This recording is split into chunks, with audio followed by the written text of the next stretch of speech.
Good afternoon, I'm Rob Boskamp, and you're listening to South Texas Midday. It's Wednesday, October 22nd. Yesterday, Corpus Christi City Council approved a $169 million contract with the Evangeline Water Group to purchase groundwater rights near Sinton. Additionally, Council approved a $2.7 million non-refundable reservation fee with the Nueces River Authority to reserve up to 50 million gallons per day from a proposed desalination facility on Harbor Island. That project aims to address the city's water shortage with current storage levels at 12%. River Authority Executive Director John Byram detailed the Harbor Island project's cost and estimated timeline for completion by 2029. The authority assured no water would be sold to other customers within the coastal bend. City Council members also met to discuss a resolution to include city-owned properties in the Corpus Christi Aquifer Storage and Recovery Conservation District under Texas Water Code Section 36.321. The district, created in 2005, manages groundwater resources and includes properties in Nueces, San Patricio, Aransas, and Clayburgh counties. The city's two well fields total 28 million gallons per day. Concerns were raised about regulatory compliance, potential fees, and the need for transparency. Water Resource Manager for the city, Esteban Ramos, explained the petition to include city-owned properties within the district boundaries under the Texas Water Code. The petition before you recommended is to include certain city-owned properties into the district. These properties are 100% owned by the city of Corpus Christi and encompass the eastern and western well fields along the Nueces River. Some key advantages of including the properties within the district are: it is a pathway to regulatory activities. It provides the district the ability to manage the city's groundwater resources in the same manner as other groundwater resources. It also brings consistency and predictability to the city's groundwater resources. That was Ramos speaking at yesterday's meeting. The council debated the composition of the board, emphasizing the need for non-city staff members. Kaylin Paxson, District 4, emphasized the need for a more collaborative solution that respects the rights and interests of all affected landowners and residents. What I'd like to really know is what the process would look like time-wise, to see all of that information uploaded, the correct term dates, the minutes, all of those things, so that we can present ourselves properly. The third condition, I'd really like staff to engage with the group that's trying to make the Nueces groundwater district and have information post-meeting. That was Paxson at yesterday's meeting. The resolution was tabled to ensure proper representation and regulatory compliance with a follow-up scheduled for next month. This week, Nueces County filed a lawsuit against the Corpus Christi Housing Authority seeking to void tax exemption deals for apartment complexes and the employment contract of former CEO Gary Alsop. KRAS 6 News reports the lawsuit filed in Nueces County District Court alleges that the CCHA deliberately used vague meeting agendas to conceal from the public that it was approving transactions that would remove about $350 million in property value from local tax rolls. Victoria City Mayor Dwayne Crocker recently took to social media to express his opposition to two local propositions on the upcoming November 4th ballot involving the Victoria Fire Department. 25 News Now reports that Crocker encouraged voters to not pass Propositions A and B for what he says is concern for the taxpayers and lack of accountability to city management. Proposition A would create a civil service commission in Victoria that would oversee the hiring, promotion, and discipline of VFD employees. If approved, Proposition A would also not be able to be repealed in the future, according to Crocker. Proposition B would establish a collective bargaining agreement between the city and the Victoria Firefighters Association. This would give the association formal negotiating power with the city over compensation and other benefits. As part of early voting, Victoria residents can vote at the Patty Dodson Health Center at 2805 North Navarro. A temporary voting location will be available late next week at Bloomington Volunteer Fire Department. Last day of early voting is October 31st.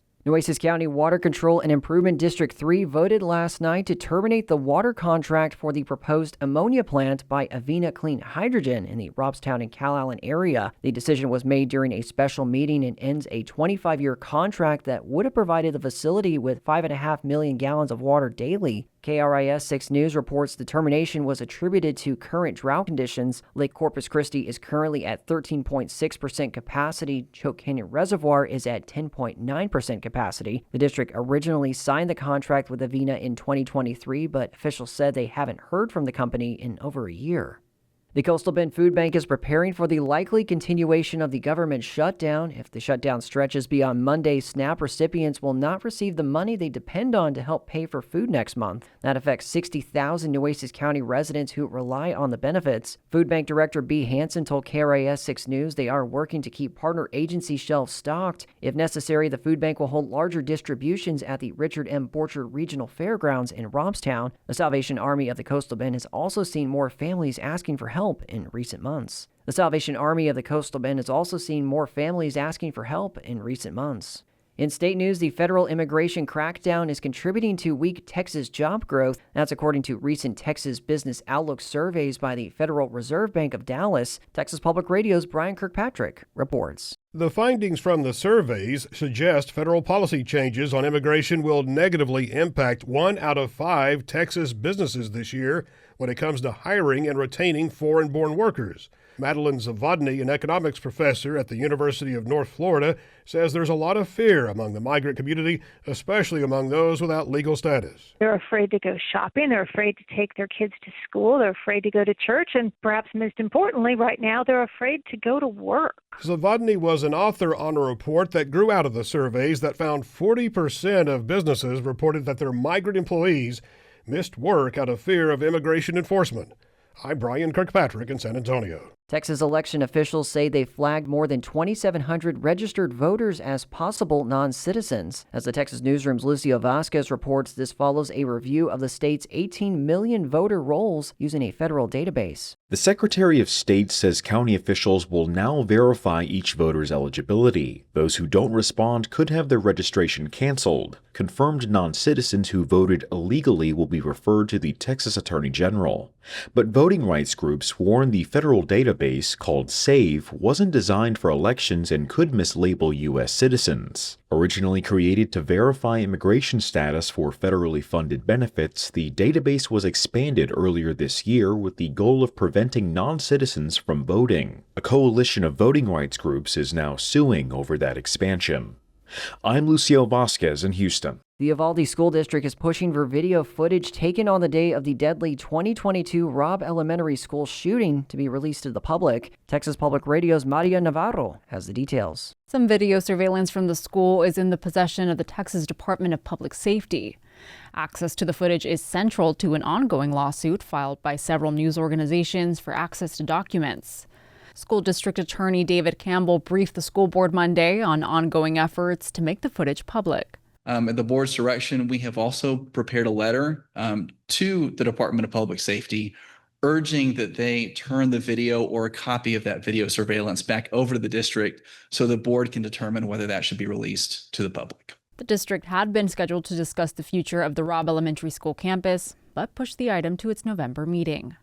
I'm Maria Navarro in San Antonio. McAllen City Manager Isaac Tawil delivered an update yesterday on the city's priorities and initiatives. MyRGV.com reports the update focused on small business success and economic initiatives taken by the city. Tawil spoke about the evolution of community investment, emphasizing a recent initiative tackling a recent consumerism decline. The chamber will collaborate with UTRGV and McAllen's Retail and Business Development Office to develop marketing and business planning in conjunction with the annual commencement of the school year. Tawil also emphasized healthcare advancements, technology, and investing in the region's youth. Additionally, he highlighted the commerce potential in northern Mexico. Yesterday, Corpus Christi City Council approved a resolution that will take 1.5 acres of Sacky Park and make it part of the Civitan Service Center. The land will be fenced off between the Service Center and the park located near the Corpus Christi Trade Center. Parks and Recreation, Asset Management, Public Works, and Streets departments all requested the transfer of property based on growing crime concerns in the area. The park sits next to the Civitan Service Center, which houses city vehicles, materials, and a maintenance area. A survey conducted by the Corpus Christi Police Department found that over the past 5 years, there's been an increase in property crimes and crimes against people. The open area of Sacky Park gives thieves and vandals easy access to the service center.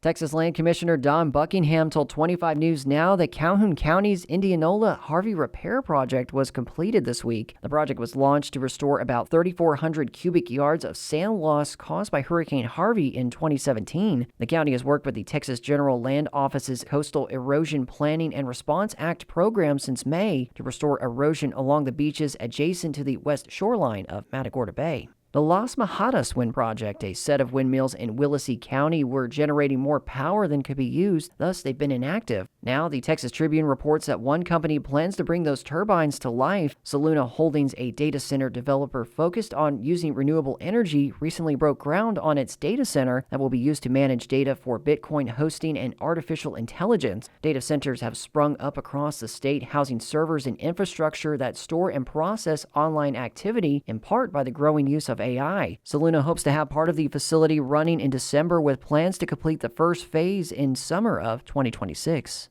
And Victoria's new public safety headquarters is nearly ready, but a few more months away from being fully operational. City officials told 25 News Now the move-in process will begin in December, with crews from Victoria Police, Fire, and 911 services gradually relocating over the following 2 months. And that is the latest news and information on South Texas Midday. I'm Rob Boskamp. Your community arts calendar and more is on the way.